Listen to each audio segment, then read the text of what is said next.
سڵاوتان نەبێ بینەرانی بارمیدیا دیارە ئەمڕۆ لە قەزای ڕەواندز دیداری وەفا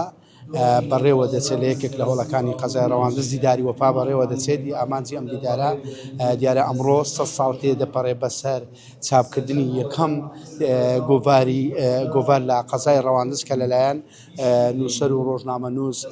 سید حوسێن موکریانی چاپ کرا لە ئێستادا لە قەزای ڕەواندز ژمارەیەکی زۆر ڕۆژنامە نووس و ئەکادمیست و مێژونووس و نووسەر لێرە ئامادەن بۆ ئەوەی دیدارێکیان لەم ڕۆژەدا ئەنجام داوە. من بۆ زانیاری زیاتر دەچمە لای ئیسماعیل ئیبراهیم ئەگەر پێمان بڵێ سڵاوت لێبێ پێمان بڵێ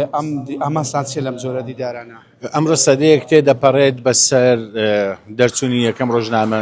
کوردی کە لەلایەن حوزنی موکریانەوە لە شاری ڕەواندز کرا. ئێمە وەکو لیژنەی ئامادەکاری بە گرنگزانینی ئەم دۆخە